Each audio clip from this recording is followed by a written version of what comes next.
In the previous episode of The Shadow of Black Cat, a mysterious black cat enters an old apartment building, causing a series of unexplained deaths. When Mark kills the cat, believing it to be the cause, he unknowingly releases a terrifying supernatural force.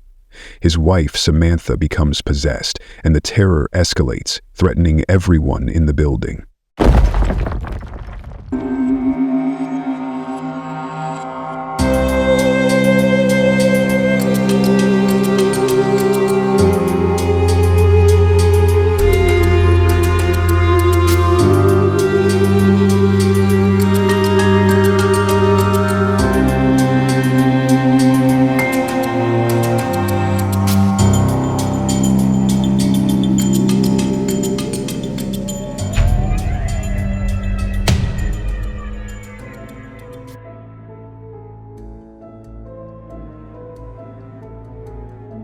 Demon has possessed Samantha with full force.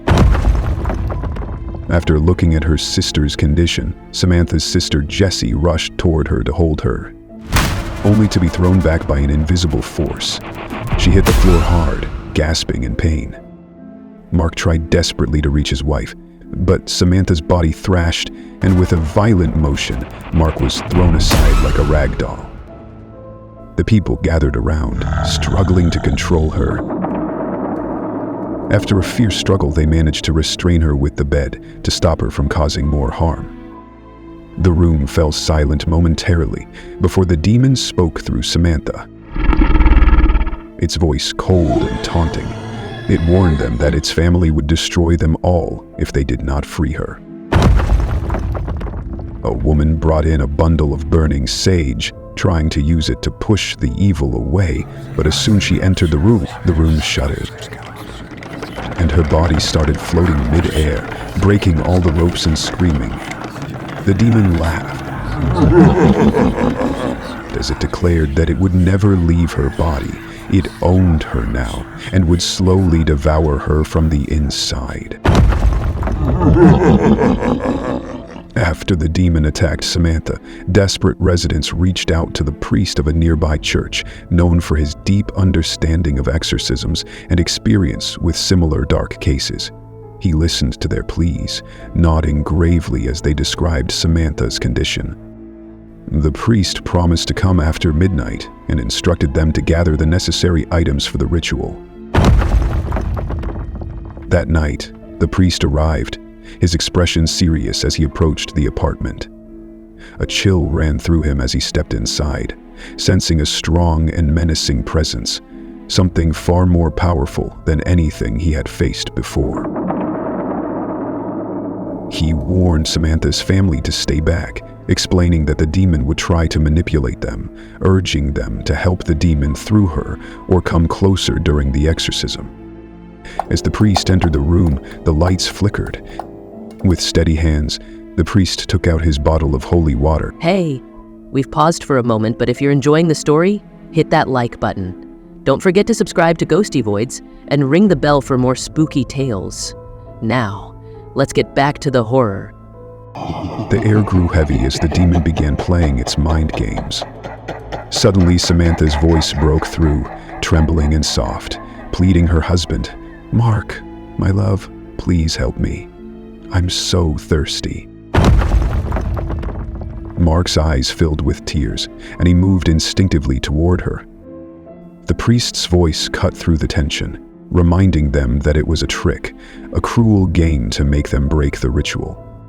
He urged everyone to stay silent, no matter what they heard. The priest began the exorcism, reading the scripts and splashing holy water on Samantha's thrashing body. The room shook, the demon's laughter booming and cruel. Samantha lifted off the bed, suspended in midair as the voice from Samantha's mouth mocked them. "This is a joke," the demon taunted. "Nothing can save her. She belongs to me now." The priest's chants grew louder, unwavering, even as chaos erupted around him. The battle continued for 2 long hours, The priest's voice never faltered despite the shaking room and Samantha's tortured cries. She suffered, writhing and gasping as the demon fought to stay. Finally, with a shriek that pierced the air, the demon was driven out, leaving Samantha's body limp and exhausted. Mark rushed to his wife, relieving her as tears fell freely. The priest, drained but resolute, advised them to perform protective rituals to keep the dark force from returning.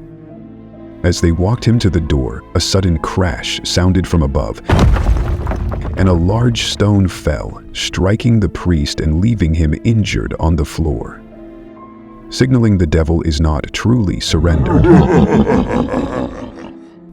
But before anyone could catch their breath, a blood-curdling scream echoed through the building, sending a shiver down every spine.